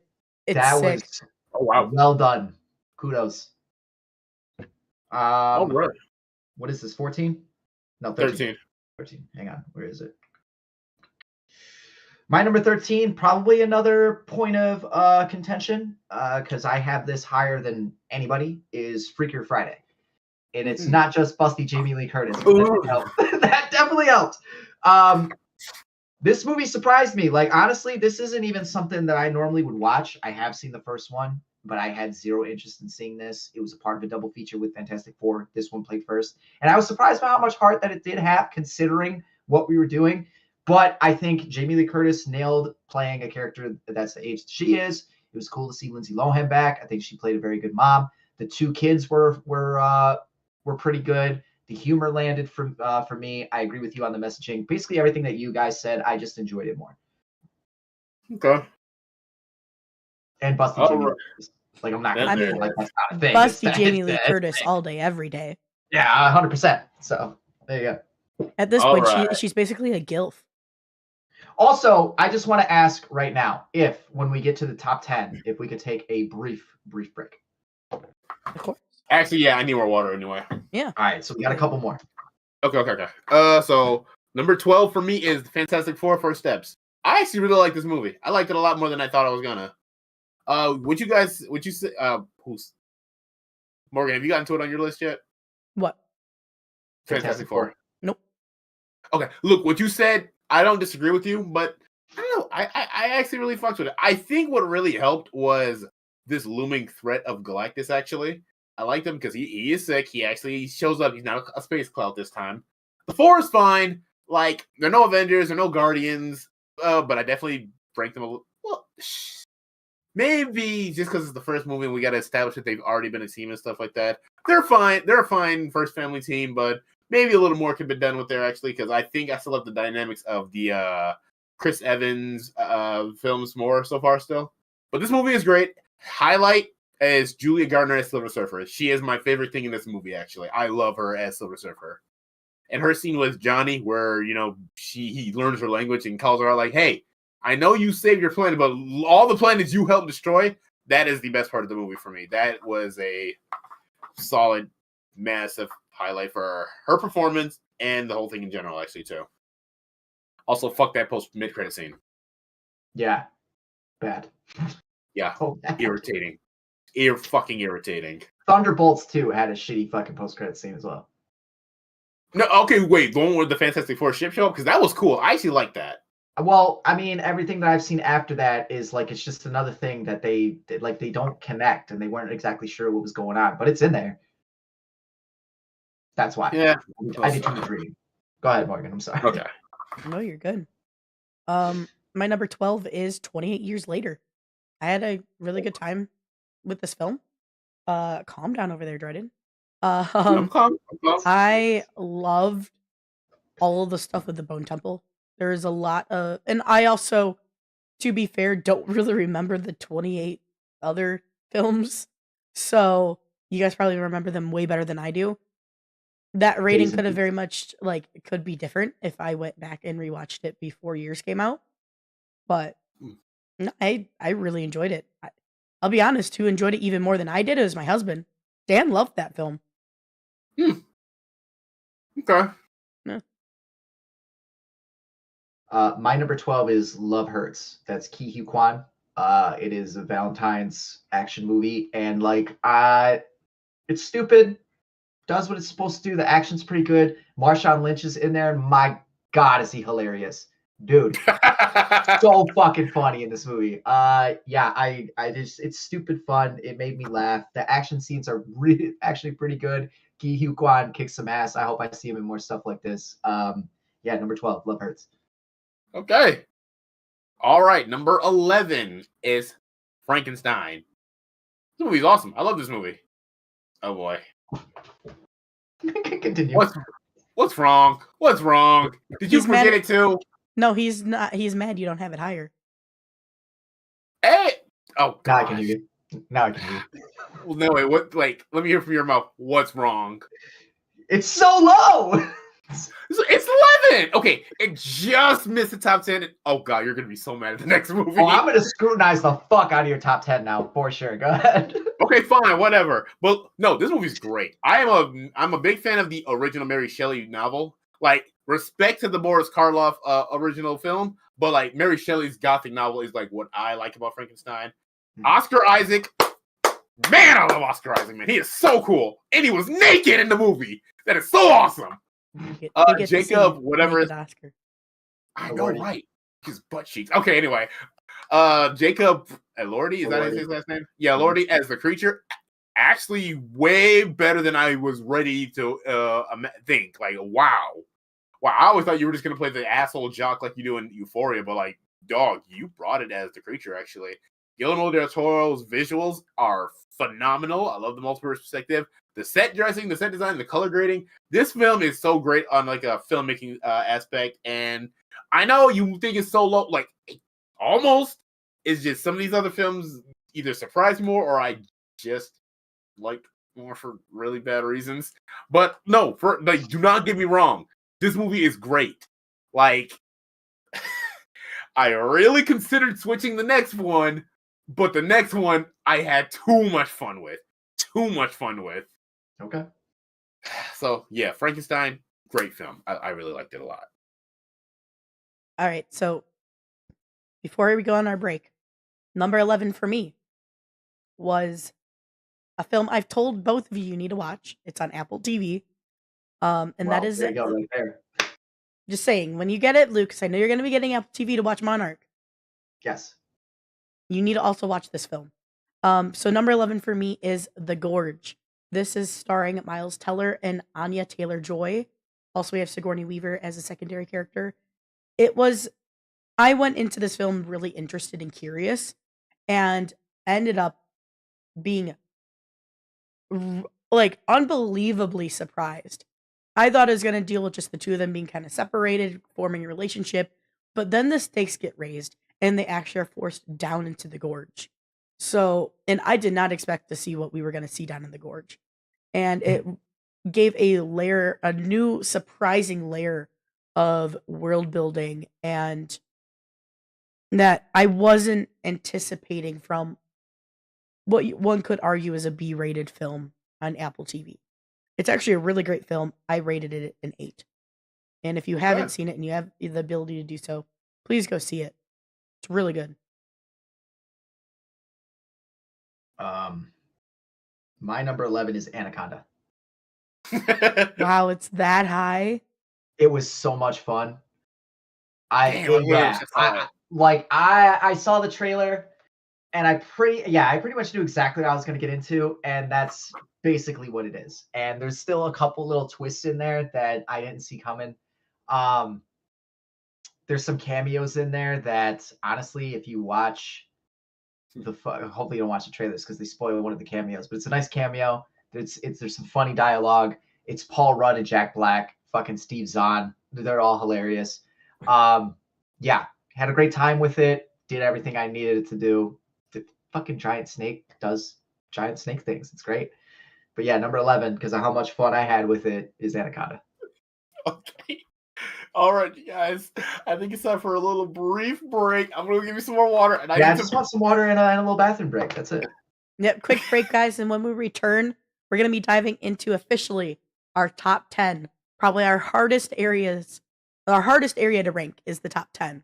So please stick around. We'll be back shortly. And when we return, we'll be diving into that top 10, y'all. So see you soon. Speak for yourself.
All right, y'all, we are back for our top 10. So from here on out, it's 10, number 10 through the best of the year for us individually. Dreaded, I know you have some hot Hot takes. take. So take it away. This is my hottest take. Luke, get ready to be mad. I already am mad. Go ahead. Oh, good. Well, listen. That's good. I need y'all to hear me out on this, okay? I need y'all to hear me out. Number 10. Number 10 is War of the Worlds. I haven't seen it, so I can't. I am hate, but not. Also, at the same time, what the fuck? I am not going to hear you out on this. Go. Oh, no, you're going to hear me out on this. Listen. This movie is bad. But this movie is so goddamn funny! This isn't even a sci-fi action found footage. This is a fucking comedy, bro. This movie is so fucking funny. This is the funniest movie I saw the other year. Even the films, okay. There are films above it that are meant to be comedies, but I think this movie overshadowed it with how much I laughed at this movie. Like, it's nonsense. How does all this take place in a day? Ice Cube's reaction acting is the funniest fucking shit. It's so goddamn funny. No, that's true. If you've seen the memes of like some of his reactions, like you know what I'm talking about. And okay, so I want to bring this up real quick. Morgan, remember when we reviewed Spider-Man 3 and you brought up how Eddie Brock zooms in with that specific lens and you get like, that's not how that would work. That's not how that should work. Yeah. I'm just going to say this right now. There's a scene where in under an hour, Ice Cube somehow managed to edit together I forgot how long the video was. A video, right? Upload that so quick. Look, I don't care if you work for the government. I call bullshit. There's no way you uploaded that quick. There is no way How long was it? Edit it. How long was the video? Yeah, like that he did. God, how long was that? I have to pull up the movie actually. Hang on. Let me see if they actually. I don't think there's actually like a timestamp for it in the film. It's just there. Like, this movie misses a lot of details. There's a lot of shit in this movie that, like, that's not how that works. That's not how that would work and stuff, but yeah. It's my son's favorite movie. But like, that's not, there's no way you edited that. You got the voice lines from this person and this other person, along with motion graphics, along with these photos from other places, along with the Photoshop your face onto this other thing. Like, there's no way you edited that quick. That's the most bullshit thing I call in this movie. But guys, look, this movie's bad. I know this is a hot take, but it's so goddamn funny. Like, Luke, smoke something and then watch it. Maybe you'll have fun with it. That's the best thing I said. I already know. I've seen it. Listen, it's your list. I respect it, and I don't hate the argument, but like, I know it beat Frankenstein, but like, this movie was just too damn funny. I was having too much goddamn fun. Yeah. Well, my number 10 is Superman. I rated it an 8.25. I really enjoyed it. I especially like going in and knowing that this Superman is at a different stage of his Superman abilities and like setup as Superman compared to other Supermans we have seen on the big screen or even on the television screen. But no, I liked it. There was a lot more callbacks to kind of the quirky kind of comic versions of him, and it was a really good film. I had a great time with it. Okay. My number 10 is Happy Gilmore 2. And I wanted this movie to be higher up on the list because the first 2/3 of this movie I think are great. I think it's awesome. The nostalgia, the motivation that Happy has in the film, the actual like golf that's in it. I think the first 2/3 of this film are pretty perfect. But that ending and that stupid golf thing and the stupid thing that they came up with where like they fucking sever their spine or whatever the fuck they do to be able to get extra torque. Like, it didn't need to do any of that. None of it. Like this movie at certain points, because of the nostalgia and seeing these characters come back and the messages that it has and stuff, and seeing him act with his daughters and shit, like this movie gets me to tear up. Um, but yeah, that ending and that stupid golf tournament at the end is that bad to where it takes away from almost the whole movie. I still think it sticks the landing at the end, but I can't get over the final battle, as I guess you would say. So, yeah, number 10, Happy Gilmore 2. A little disappointing. Okay. All right, y'all. Number 9. Number 9 for me is Shelby Oaks. This one's biased for me, okay? I've been following that story since I first discovered it by accident on YouTube for a few years. I was so happy to figure out that movie was still happening. And it was really satisfying for me to finally get a resolution to that story that never got finished online. And for the movie itself, it is directed well. It is shot well. I like the color grading. It's very eerie. Very, very eerie. And I love that. It does have scripting problems. I'm not going to lie. Like, the movie has its problems. But the problems didn't derail it enough for me. And like this one's a bit biased, but I was happy with the fact that I finally got this movie and then I got to see it, and this story got resolved for me. So yeah, Shelby Oaks. I really dug it. I really did. Nice. So, my number 9, I liked this film so much more than you guys did. And that it was like that even during our review, was Thunderbolts. Mm. I really enjoyed this darker take. I really enjoyed um seeing how they created this film. And maybe it's the empath in me speaking. Um but I had a great time with this film, and I think there's a lot, especially in the darkness, for people to look into, be aware of, and find something in. Okay. Right, my number 9 is Weapons. I did enjoy the movie, but it wasn't what I was expecting either. I wanted this to be higher too.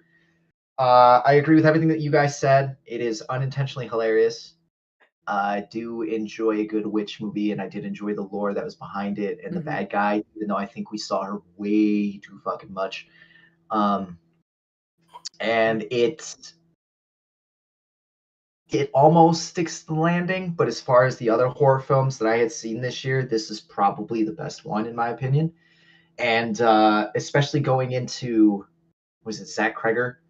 Like, Mm-hmm. I'm not the biggest fan of his film so far. This is probably the best one that I've seen, and he's got a new Mummy coming out that I'm very curious to watch. And I liked a lot of what he did here, not everything. So I'm hopefully optimistic for how the Mummy is going to go, because I have a irrational attachment to the fucking old school movie monsters. So that one I will judge way more harshly than this. But this one I can forgive a lot of what it did, because I was into it pretty much from the beginning.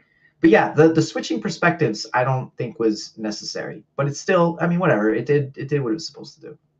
Yeah. Not, I wouldn't call it scary though, but I didn't expect to be like a jump scare or like super gore fest, but it's got a, I don't know, I guess a nice balance, I guess. I don't know. I enjoyed it for what it is. That's fair. Number 9. All right. Number 8 for me is Predator Killer of Killers. Dan Trachtenberg has been cooking with Predator movies, actually. I love the anthology feel of this, where we're in different time periods for a Predator to show up and fight a human. We get some kind of lamer Predators. We get some dope Predators. We get some interesting human characters. We get a final twist that really shakes things on, like, turns things on its head. And it makes me excited to see what will happen next with the future of this franchise, actually. Same. And also the callbacks to other past Predator things, particularly the Shinobi and the Samurai being related to the Yakuza member in Predators. It's shit like that that just always makes me so happy to see, like, all these callbacks and everything like that too. So yeah, Killers, really cool, cool entrance to Predator film, and really cool movie in general. Very nice. I'm done. My number 8 is, again, I definitely enjoyed this one, I think, more than both of you. And that is the Fantastic Four First Steps. It has been so long, I sadly can't remember all my talking points, but I really enjoyed, I think, the emotion they put into this film compared to other previous um Fantastic Four films that we have watched. There is a little bit more cohesiveness compared to some of the previous ones. I'm looking at the one with Miles Teller specifically. Um, And Four Stick doesn't count. We don't talk about Fan Four Stick. yeah, just saying. But no, overall I thought it was a really great return for the Fantastic Four. And number 8 for me is Predator Badlands. This we talked about it during the review. I think there's a lot of things in here that I don't like, but there is a lot of things in here that I really, really do. And I'm curious to see where we go from here on this one. I don't necessarily agree with making the Predator an all around, like, I don't know, anti-hero or straight hero type, but that's just my personal preference. That's all that is. But yeah, it cracked the top 10, number 8.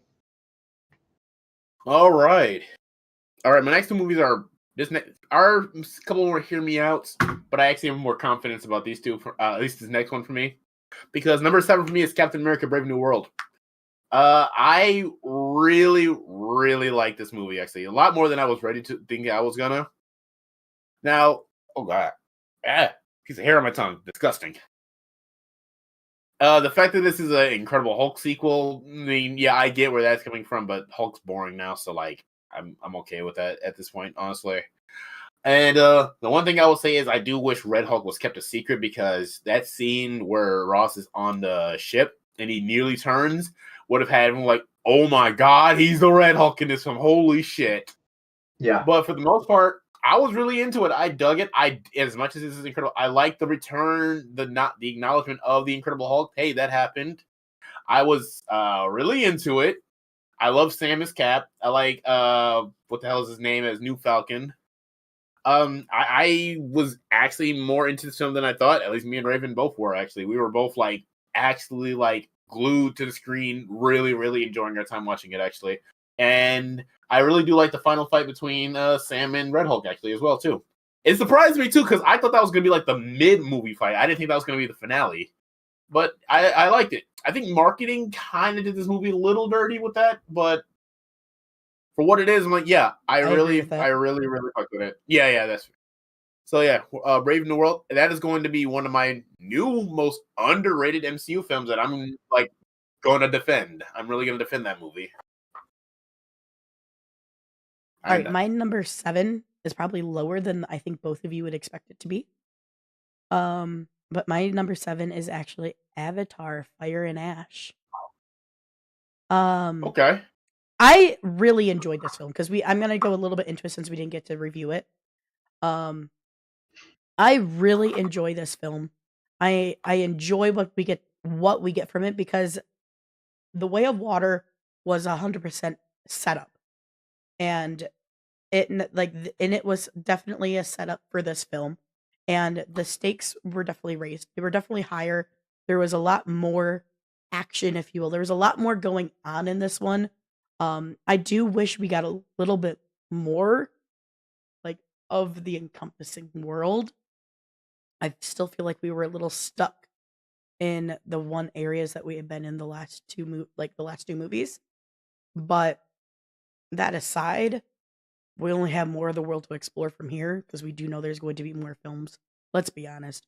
It made enough money. He's making another. So, yeah, I really enjoyed the film, and it was an 8.5 for me. Okay. Number 7 for me is 28 Years Later. I really enjoyed the movie. The editing didn't bother me. I love the scenes at the Bone Temple. I'm with this movie up until the fucking Power Rangers show up at the ending. That's when I go, what the fuck are we doing? Very curious to see how they play in. By the way, there isn't actually Power Rangers in this movie for anybody that hasn't seen it. It's just a joke. But if you watch it, you'll understand what I'm talking about. Really excited to see the Bone Temple. Really curious to see how this all is going to play out, because there's supposed to be another one coming out. It's supposed to be a trilogy. And yeah, I think this was a really good reintroduction to the franchise, really good setup for what could be coming next. And yeah, I'm here for it. I enjoyed this movie a lot. The visuals and the fucking nighttime scenes, and I know it's weird how the camera just like instantly changes real quick, those weird 360 things that they do, but like I dug it with the shots and like it gave me a nice view of the carnage I that was mean, they going did on. that So stuff on cell phones. yeah, Yep. Their awesome. rig they did for that was nuts. Well, because they actually Yes, shot that it on was the cool. fucking island. So yeah, it was cool. It was cool that they did it on location, and from the filmmaking aspect, I do dig. I get what you say about the editing, but I'm here for it. And yeah, Ray Fiennes is fantastic in this movie. Aaron So Taylor good. Johnson was good enough. I hope he gets more to do in the follow ups. But I enjoyed his character. Spike is cool. We'll see what goes on with the Power Rangers. Here we go. All right. Number 6. Another hear me out. Number 6 for me is Minecraft. Loki, the same reasons as World of Worlds. This I movie's was expecting. ridiculous. I was Yeah, expecting this. it's ridiculous, That's fair. but it's so goddamn funny too. I like how like authentic it is to actual Minecraft and everything like that. Jason Momoa steals the show from me. I mean, Jason Momoa and Jack Black, honestly. They had really good chemistry, It's- to be fair. Their chemistry was yeah. there. I mean, I never thought I'd need to see Jack Black and Jason Momoa 69 each other in midair. I don't have a lot of talking points. Okay, this is just it's funny. I had too much fun with it. My expectations were low, and thank God it's the kind of humor it was because it just made it so much goddamn funnier. Also, I am happy to report that I did not have a rowdy ass theater who lost their shit when they heard Chicken Jockey. And to this day, I will still sing Lava Chicken. I will sing Lava Chicken. I mean, that song is pretty catchy, not gonna lie. You All can't right. hate on that. I'm gonna be honest with you. My top 6 are all rated 9. So these are all 9 and up. Well, they're all 9 for their ratings. But coming in at number 6 for me was K-pop Demon Hunters.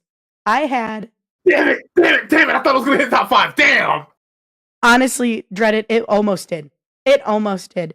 And honestly, this top 6, because they were all 9s, were probably the hardest movies for me to rank out of all of them. But yeah, number 6 for me was K-pop Demon Hunters. I had such a good time with this movie. I have watched it on repeat plenty of times already. The music is fantastic. Dreaded's already wearing, Dreaded's wearing his shirt right now, repping them. Excuse me. So yeah. Number 6 for me is the Black Phone 2. The only thing that I don't like about the Black Phone 2 is pretty much how he just kind of dispatched the grabber at the end of the movie. That's really the only thing I don't kind of dig. He's Freddy Krueger now. I love it. It's what is it, Scott Derrickson? I think he's at a nice height of his powers. I think going from what you see from what the fuck is it, Sinister on, like it all just leads up to this. And I love how he does the stuff, and with the what is it, 32 millimeter film that he uses for the dream sequences and stuff. There's a lot of style to these movies. Ethan Hawke is phenomenal as the grabber. Mason Thames, yeah, Mason Thames is really good. I forget the girl's name. She's fantastic in these. Those are the 3 characters that I'm here for. I really don't give a fuck about anybody else. I would have enjoyed a body count, especially since he's a dream demon now. Would have loved a body count. There isn't. It's not the end of the world, and I think they get rid of him a little too easily. But outside of that, the movie is really, really good. First one is better, but this one's very good.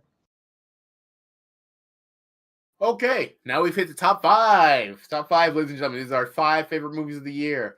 Luke, funny you bring up Black Phone 2 because number 5 for me is Black Phone 2. I liked this movie way fucking more than I thought I was gonna. Like, way more. Like, if I was glued to the screen at Brave New World, I was like hella glued at Black Phone 2. I loved this movie. I met, like, I mean, hot take, I think I do like it more than the first one, only because I like that it went more into the supernatural element of things, actually. And I like that the grabber is Freddy Krueger. I like his new design with the whole ice going on and everything like that. I like that Gwen, played by Madeline McGraw, that's her name, actually, has more to do in this one. She's like, it's actually more of her movie, if anything, actually. Mason Thames is still great. Ethan Hawke, phenomenal. And, I mean, hold on. I want to give a shout out to Damien Bircher. I don't know how to say him, actually, because I actually really liked his character in this movie. Is that the counselor? Yeah. The dude who like owns the place and everything like that. Yeah, I was hella into it. I like it's just the concept, the idea that like the grabber could do the same shit that the dead kids were doing in the first one. Too. Like, hey, I'm back here too, and I'm about to start fucking with people. Actually, I actually like that. There's a nice resolution to Finney's arc regarding trauma of being captured and held by the grabber. I like that they dive into a bit into the grabber's backstory. Now, not a whole lot where we know everything about him. Just like, oh shit, this is where he started off and everything like that. Yeah, weird little retcon thingy too. That's fine. I also find it very fascinating that Grabber is so tied to Finney even before he even captured him too. That I find that very fascinating as well. That's what I'm But saying. So yeah, I don't particularly. I didn't like that too much, but I don't hate it. It's fine. I was completely fine with it. I don't think there's really anything I dislike in this movie. I dug the fuck out of this movie. Also, R.I.P. James Ranson. That's unfortunate that he's no longer with us, but it was cool to see him in it. R.I.P. James. Go ahead, Mark. What's your number 5 movie? My number 5 is Predator Badlands. So I had a really great time with this. It was funnier than I thought it was going to be. I love the thought of like the found family, the depth that we're finally getting in the Predator race, finally getting to have spoken language. There is a lot here that I really enjoy, and I'm excited for the growth of the Predator franchise. Okay.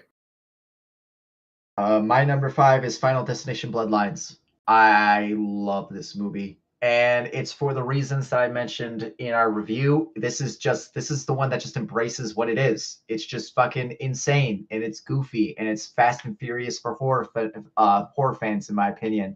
And just to make sure I hammer this point home, there is a scene where a character gets a soccer ball kicked at their head. It bounces off something, hits them in the head, and they fall into a garbage can and fucking die. Like, that's how ridiculous this shit is. But I love that it embraces it. Tony Todd's monologue, his final on-screen monologue, wow, perfect. That's almost with the price of admission as it is. But this absolutely knows what it is, nails it. Tony Todd is one of the GOATs. And yeah, I mean, to me, it would probably be between this and maybe the first one if I wanted to make that argument. But I like the evolution to where we got to here, and I think that the formula of these films always needed to get where this movie is, and this is like a damn near perfect Final Destination film in my opinion. All right. Number 4 for me. Let me go on this too because we didn't get to review it. Number 4 for me is Avatar: Fire and Ash. I've been a fan of Avatar since it first dropped. I was a fan of the second one. It felt like a nice return to Pandora. I was happy. And like Morgan said, it was nice setup to this film. I'm going to make this kind of quick though, because I like the visually, great. I like the world building still. I love the characters. And I love, I like the new characters. I love that love story. My God, I wish we could review because that was some sexual tension right there. Bruh. Literally, they were on screen together. I was like, just fuck already. Like, hurry up and get to it. That was Like, so oh good. man, yes, it was. Oh, and I will save that for another time when we talk about it. Actually, a couple of things that I do want to make. Like, the one issue is this movie has finale energy. Like, this feels like it could have been a finale, but it is not. So there is that. Jake Sully's decision making is bothering me. Like, I think we talked about it we did review Way of Water. Like, the decision to move to the Water Clan, I mean, okay, I get you're trying to protect your family, but at the same time, a lot of people say, like, you were Taruk Makto, so, like, fight. I wish they would have given Jake an arc where they would explain why he's so reluctant to do that. Like the only thing we get is like once you become like you bond with the beast, you become the beast, and that's kind of all we got. And it bothers me because there's a choice he almost makes that I hate. That I'm like mad that you nearly did that, even if it made Neytiri kind of calm down too as well.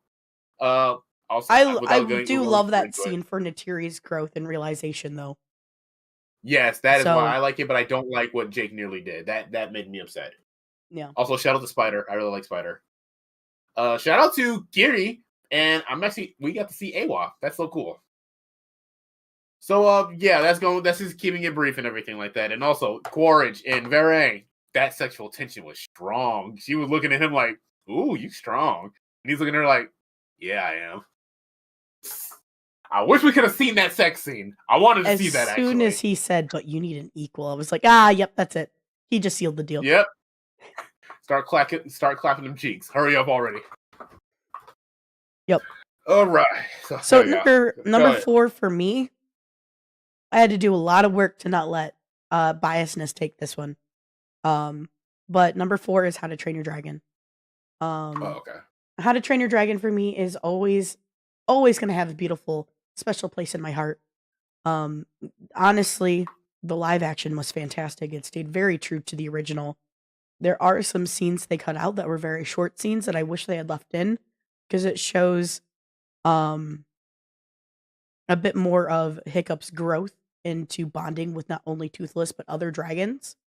But overall, fantastic film. It's probably one of the best live action remakes out there. Yeah, I agree with that too, actually. My number 4 is Predator Killer of Killers. I really enjoy this one. Out of the two, Badlands and this is probably the one that I'm going to go back to the most. This one kind of scratches every itch that I have as far as the franchises are concerned. The Predators, to me, are the Predators. I love every single anthology series. The Viking one is fantastic. That's probably the best one. I think the Viking one is the best one. The Samurai one, the Japanese one, is a close fucking second. And I don't hate the World War II one because, I mean, we get to see like some tech, some really, really cool different tech for these creatures. But the aerial battles, I don't know, doesn't do it as me as seeing them like actually fight hand to hand. But yeah, Killers is number 4 for me. All right. Top 3, ladies and gentlemen. We are at top 3. And number 3 for me, Soldier Boys. Okay, to be more specific, it's K-pop Demon Hunters. I love this goddamn movie. The music's fucking phenomenal. The animation is awesome. It's funny. It has bite. That's always something important for me with an animated film directed sort of towards kids. If it has bite, you're gonna win extra points. But the biggest compliment I want to give this film, because it actually proves to me that a lot of videos talking about modern day female main characters weren't all bullshit, actually. I thought it was a lot of incels just kind of being mad about, certain characters. But then I watched this movie like, yeah, hunters are people. They're humans. They're doing stuff that a lot of these other characters in some of these movies aren't doing with, like, flaws or, having popcorn eyes over a hot dude or fucking burping after a long meal or just downing a massive sushi roll that looks like you're sucking some dick. Why have you described me with all 3 of those analogies? I'll tell you. So yeah, this is the movie that really proved like, okay, maybe you guys weren't full of shit, actually. You guys actually were making a solid point, actually. But it's so fucking good. Also, the soundtrack. The fucking soundtrack, bro. Oh man, your idol is so good. I fucking love your idol. If I can ever see that live in concert, I will. You know what? I want someone to form the real life Saja Boys because I'm following them on Spotify with a prayer that the Saja Boys will come out with another song one day. So yeah, K-pop Demon Hunters, fucking phenomenal. Nice. Oh, these top 3 were rough. But coming in at number 3 for me was Frankenstein. Beautiful, absolutely beautiful film. It's so well done. The set design, the the costume design, the music, everything. Like I really, really loved what we got here. And it's number 3 just because it's not like one of those movies where I know I will go and rewatch over and over. Um, the other 2, especially number 1. Number 1 I'm gonna go watch all the time. But yeah, number 3 for me is Frankenstein. Beautiful film. Number 3 for me is Superman. Oh, And just okay. kind of like what you were saying, I'm the opposite with you, Anthony, because I get where you're coming from, but we've talked about this before, is that Zack Snyder made them feel like gods, right? Because that's what they are. He makes them feel like they're bigger than everybody. I like this movie for actually making Superman relatable. To me, I'm cool with that. I like the relatability, his speech about being human and what that means and stuff. I dug that. I don't hate Crypto. I think he's in there just enough. If I had any more, he'd probably get on my fucking nerves. But and also like it's a dog. Like, come on. A bad Lex dog. Luthor, Nicholas Hoult as Lex Luthor is really good, but that fight scene where he's yelling out B4, 6-3, or C3 and all this other shit, I'm like, that okay, that's annoying. Are we playing bingo or are we fighting? What That got on my nerves a little bit. But other than that, I did really enjoy this movie, and I do give it props for doing just that. Henry Cavill's Superman feels like you just can't touch this dude. He's just too big. He's too powerful. He is the ex machina, or was supposed to be for that franchise. This Superman, I do appreciate the fact that he kind of does get his ass kicked a little bit, and the fact that he feels more relatable. But that's just a preference. But yeah, I did enjoy it. I enjoyed this movie more than I thought I was going to. Number 3. All right. Number 2, it's kind of funny because 2022 had the same problem, but the Predator just couldn't hit the number 1 spot. For me, number 2 is Predator Badlands. Oh man, when I saw this movie, I knew this was number 2 because this was such a damn awesome time.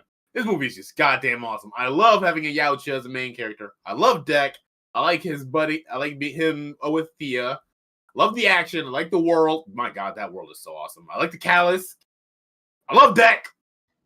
This movie is just awesome, and it was just nice. It was just so nice to actually follow a Yautja. Actually, Luke, I know we had our like debates and stuff about it and everything like that, but like this was for Killer of Killers, freaking awesome. But I think just having a narrative that focused on one specific Yautja on his journey really sold it for me. Sorry, Before too, as this progresses, I might end up seeing this in a new light, right? Like, let's see what happens next. Where are they going to go from here? And then that might recontextualize this one for me. Gotcha. So, yeah, Predator Badlands is goddamn awesome. I am so happy I decided to see that early screening. That was so goddamn worth it. It still cracked my top 10, Yeah, that's right, yeah. All right. Number 2 for me.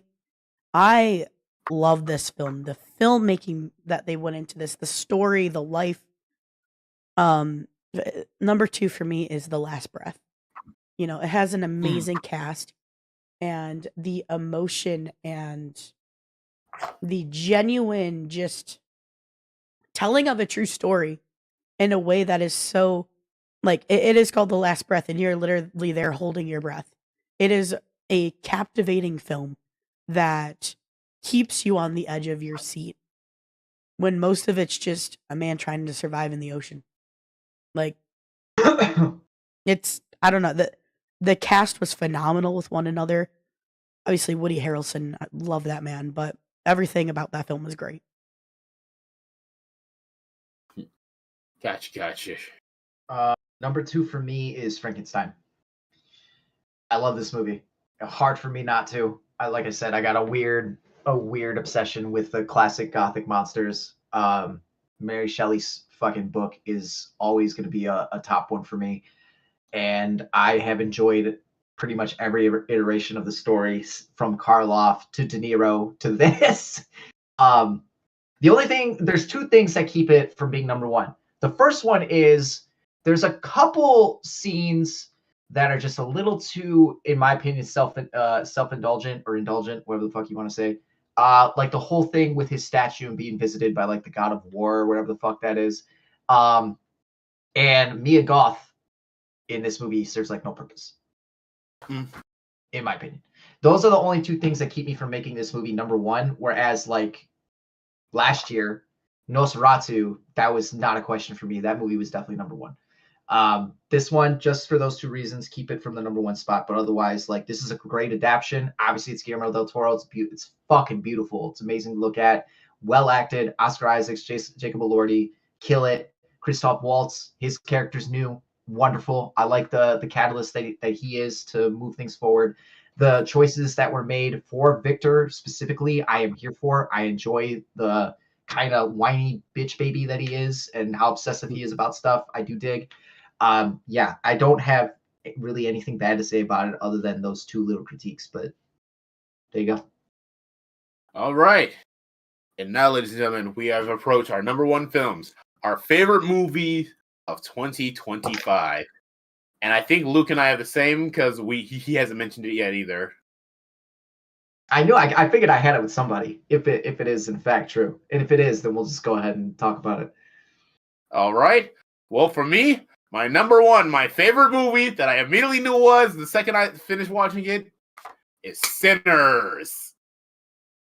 Yeah, that is my number one too. My number one is Sinners. Oh, hey, it's like last year you and Morgan shared Nosferatu. This year, me and you, we share Sinners. Yeah. I mean, what go ahead. What can I say about this movie? Michael B. Jordan in a dual role as Smoking Stack. The whole cast, phenomenal. The movie is funny in its natural black way. It's got its gothic horror aspect to it. I like the vampire aspect. Jack O'Connell as Remick. The music, I like this music. Like the music of Sinners, like hits different from like K-pop Demon Hunters. I actually was fighting myself on which soundtrack I liked more. And I don't know if you can make me turn up to an Irish song. You're doing something really, really right, I guess. I love its themes. And like, so the one thing about it for me is that it does have a lot happening and going on, but it's kind of like God of War Ragnarok. A lot does happen, but everything they do very fucking well. So I can't even get that mad at it, honestly. The only thing I don't like is the three endings. Because this movie is like, if you take the vampires out of it, I think you still get the same movie, and it's fucking awesome. Like as a historical piece, this movie is amazing. It doesn't change anything, I don't think, if they just stick to one or the other. Like it could be the vampire movie that we thought we were getting, and this movie would still kill. This could be the historical drama that you think it actually is, and it's still a fucking phenomenal movie. I don't think it needs both because it kind of fumbles the bag towards the end, but it's not enough to derail this movie at all. At all. Yeah, I don't really have anything negative to say about the movie. I love this goddamn movie so goddamn much. Yeah, that's like so much. It's playing right now for me. I've had it kind of playing at certain starts while we've been doing this whole episode, actually. Okay. So yeah. So Mark, what was your favorite movie, actually?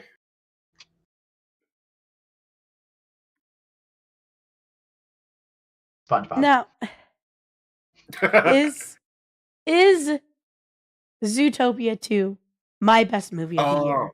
Yes. Yes, it is.